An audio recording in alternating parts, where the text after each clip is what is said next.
ராமானுஜம்ஸ் அகாடமில இருந்து நான் உங்கள் பிசிக்ஸ் வாத்தி சந்தோஷ். இன்னைக்கு நம்ம பார்க்க போறது electric field at an equatorial point of electric dipole. வாங்க பார்ப்போம். ஃபர்ஸ்ட் ஒரு எலக்ட்ரிக் டைபோல் ஒன்று கன்சிடர் பண்ணிக்கிறேன். எலக்ட்ரிக் டைபோல்னா என்ன?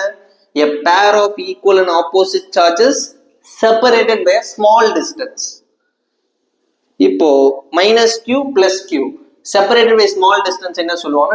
2a ன்னு சொல்லுவாங்க. இந்த டைபோலுக்கு நடுவுல இருக்கிற டிஸ்டன்ஸை நான் என்னன்னு அசியூம் பண்றேன்? 2a ன்னு அசியூம் பண்றேன். இப்போ இந்த பாயிண்ட் 2, இப்போ இந்த என்டையர் டிஸ்டன்ஸ் 2a னா இந்த மைனஸ் q-க்கும் o-க்கும் உள்ள டிஸ்டன்ஸ் என்னது? a. o-க்கும் பிளஸ் q-க்கும் உள்ள டிஸ்டன்ஸ் என்னது? அதுவும் a தான். இப்போ ஒரு பர்டிகுலர் பாயிண்ட் p-ல I need to find electric field. அந்த பர்டிகுலர் பாயிண்ட் p-ல எலக்ட்ரிக் ஃபீல்ட் கண்டுபிடிக்கணும்னா நான் என்ன பிளேஸ் பண்ணணும்? கண்ணை மூடிட்டு ஒரு யூனிட் பாசிட்டிவ் டெஸ்ட் சார்ஜ் நம்ம பிளேஸ் பண்ணணும். இப்போ இந்த இடத்துல ஒரு unit positive test charge place பண்ணோம்னா இந்த யூனிட் பாசிட்டிவ் டெஸ்ட் சார்ஜுக்கும் இந்த பாயிண்ட் p உள்ள டிஸ்டன்ஸ் r ன்னு அசியூம் பண்றேன். இது r, இது ஏனா இது என்ன சொல்லுவாங்க? Root over r square plus a square. எப்படி வந்துச்சு இது? Pythagoras theorem. 90 டிகிரிக்கு ஆப்போசிட் இருக்க சைடு என்ன சொல்லுவாங்க? ஹைபாட்டனியூஸ் ன்னு சொல்லுவாங்க. Hypotenuse is equal to root over other two sides. இதுவும் என்ன வரும்? Root over r square plus a square. இப்ப ஆக்சுவலா எந்த இடத்துல நம்ம எலக்ட்ரிக் ஃபீல்ட் கண்டுபிடிக்கணும்? பாயிண்ட் p-ல எலக்ட்ரிக் ஃபீல்ட் கண்டுபிடிக்கணும். இப்போ இதுவும் பாசிட்டிவ் இதுவும் பாசிட்டிவ்னா ரிப்பல்ஷன் நடக்கும். ஏன்னா லைக் சார்ஜஸ் என்னது? Repel each other. இப்போ ஒரு பாசிட்டிவ் ஒரு நெகட்டிவ்னா அன்லைக் சார்ஜஸ் என்ன பண்ணும்? Attract each other.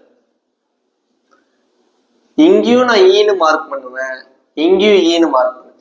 ஏன் ரெண்டுமே ஈன்னு மார்க் பண்றேன்? ஏன் E1 E2 மார்க் பண்ணலன்னா பாசிட்டிவ் சார்ஜுக்கும் பாயிண்ட் p-க்கு உள்ள distance root over r square plus a square. Negative சார்ஜுக்கும் பாயிண்ட் p-க்கு உள்ள டிஸ்டன்ஸ் என்னது? அதுவும் root over r square plus a square. அதனாலதான் டிஸ்டன்ஸ் சேமா இருக்கிறதுனாலதான் ன்னு மார்க் பண்றேன். இதை தீட்டான்னு அசியூம் பண்ணிக்கிறேன். இப்போ இந்த நடுவுல இருக்கிற component I need to resolve. இப்போ இது தீட்டானா இந்த மேல இருக்க காம்பனன்ட் நான் ரெண்டா ரிசால்வ் பண்ணுவேன். எப்படி ரிசால்வ் பண்ணுவேன்? இந்த தீட்டா ஒட்டியே வர காம்பனன்ட் பேரு e cos தீட்டா. இந்த தீட்டா விட்டு தள்ளி வர காம்பனன்ட் பேரு e sin தீட்டா. இப்போ நான் மேல இருக்கிற காம்பனன்ட் தான் ரிசால்வ் பண்ணிருக்கேன். கீழே ன்னு ஒரு காம்பனன்ட் இருக்கா, அதையும் நான் ரிசால்வ் பண்ணணும். இது தீட்டானா தீட்டா ஒட்டியே வர காம்பனன்ட் பேர் என்னது? e cos theta. தீட்டா விட்டு தள்ளி வர காம்பனன்ட் பேர் என்னது? e sin theta.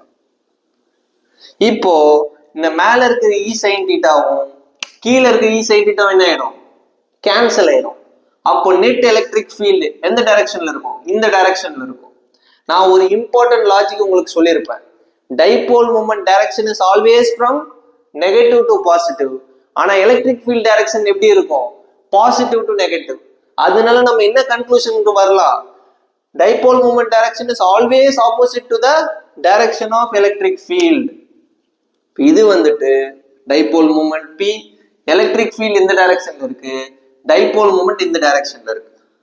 அப்போ net electric field e cos θ plus e cos θ பண்ணீங்கன்னா நம்மளுக்கு என்ன கிடைக்கும்? 2e cos θ கிடைக்கும்.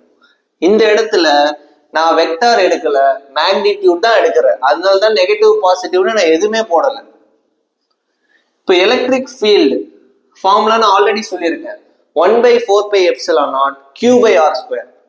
இந்த இடத்துல 1/4πε0 q/ எந்த இடத்துல எலக்ட்ரிக் ஃபீல்ட் கண்டுபிடிக்கணுமோ அதுக்கும் இந்த பாசிட்டிவ் சார்ஜ் q-க்கும் உள்ள டிஸ்டன்ஸ் என்னது?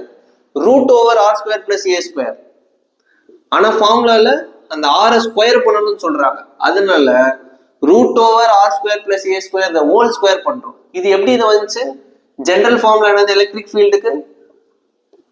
1/4πε0 q/r ஸ்கொயர். இந்த r-க்கு பதிலா இந்த இடத்துல என்ன இருக்கு? Root over r square plus a square இருக்கு. Root over r square plus a square whole square பண்ணா என்ன வரும்? இந்த ஸ்கொயரும் இந்த ரூட்டும் கேன்சல் ஆயிடும். ஓகே, அப்போ இந்த க்கு பதிலா நம்ம என்ன சப்ஸ்டிட்யூட் பண்ணலாம்? 1 by 4 by epsilon naught q by r square plus a square substitute பண்ணலாம். ஆனா இந்த ஃபார்முலால cos thetaன்னு ஒரு காம்பனன்ட் இருக்கு. cos thetaனா என்னது? adjacent by hypotenuse. இப்போ இந்த தீட்டாக்கு adjacent இருக்கிற சைடு என்னது? a. hypotenuseனா 90 டிகிரிக்கு ஆப்போசிட் இருக்கிற சைடு என்னது? Root over r square plus a square. இந்த ரெண்டு டேட்டாவையும் நம்ம இந்த ஃபார்முலால சப்ஸ்டிட்யூட் பண்ணுவோம். 2 into 1 by 4 pi epsilon naught into q by r square plus a square into cos theta க்கு என்ன சப்ஸ்டிட்யூட் பண்ணலாம்? a by root over r square plus a square. இப்போ டைபோல் மூமெண்ட்னா என்னன்னு உங்க மைண்டுக்கு ஞாபகம் வரணும். டைபோல் மூமெண்ட் ஃபார்முலா என்னது? p is equal to q into 2a. இங்க p னா என்னது? Dipole moment. p னா என்னதுங்க? Dipole moment. இப்போ இத வந்து எப்படி அண்டர்ஸ்டாண்ட் பண்ணிக்கிறேன்னா q into 2a by 4 pi epsilon. இங்க நல்லா கவனிங்க, r square plus a square ஓட பவர் 1, ரூட் வந்து அதோட பவர் 1/2. இப்போ r square plus a square ஓட பவர் 1 into இந்த ரூட் வந்துச்சுன்னா அது என்னது? பவர் 1/2. இப்போ பேஸ் சேமா இருந்துச்சுன்னா பவர் என்ன பண்ணணும்? ஆட் பண்ணணும். இப்போ ஆட் பண்ண என்ன வரும்? r square plus a square power 1 plus 1/2. 1 plus 1/2 பண்ணா நம்மளுக்கு என்ன வரும்? 3/2. இப்போ இந்த r square plus a square into root over r square plus a square remove பண்ணிட்டு நான் என்ன எழுதலாம்? r square plus a square power 3/2 ன்னு எழுதலாம். பவர் 3/2 ன்னு எழுதலாம். இப்போ இத கண்டினியூ பண்ணுவாங்க. இப்போ இங்க இருக்கா இந்த q into 2 தூக்கிட்டு நான் என்ன போடலாம்? டைபோல் மூமெண்ட்னு எழுதலாம். அதாவது p. So 1 by 4 pi epsilon naught p by r square plus a square power 3/2. இந்த 1 by 4 pi epsilon தான் என்னது? கான்ஸ்டன்ட். அதை கேபிட்டல் k ன்னு வச்சுக்கலாம். So kp by r square plus a square power 3/2. இங்க தான் ஒரு ஸ்பெஷல் கன்சிடரேஷன் நம்ம எடுப்போம். ஃபார் ஷார்ட் டைபோல் அப்படின்னா for short dipole r is very much greater than a. r வந்து ரொம்ப ரொம்ப பெருசா இருக்கும் a வை கம்பேர் பண்ணும்போது. அப்ப என்ன பண்ணலாம்? இந்த a ஸ்கொயர் என்ற டேர்மையே நம்ம ரிமூவ் பண்ணிடலாம். ரிமூவ் பண்ணா kp by r square power 3/2. இப்ப கேர்ஃபுல்லா கவனிங்க, இந்த 2 கேன்சல் ஆச்சுன்னா எனக்கு நெட் எலக்ட்ரிக் ஃபீல்ட் என்ன வரும்? kp by r cube. இதுதான் final formula of electric field at an equatorial point of an electric dipole. இப்போ உங்களுக்கு காம்படிட்டிவ் செக்ஷன்ல இருந்து ஒரு இம்பார்ட்டன்ட் क्वेश्चन நான் சொல்ல போறேன். அதாவது electric field at an axial பாயிண்ட்டுக்கும் electric field at an equatorial பாயிண்ட்டுக்கும் என்ன ரிலேஷன் அப்படின்னு கேட்பாங்க. Always E axial is equal to 2 times E equatorial. Always E axial is equal to another 2 times E equatorial. இது ஒரு இம்பார்ட்டன்ட் ரிலேஷன். அவ்வளவுதான் இன்னைக்கு செஷனுக்கு.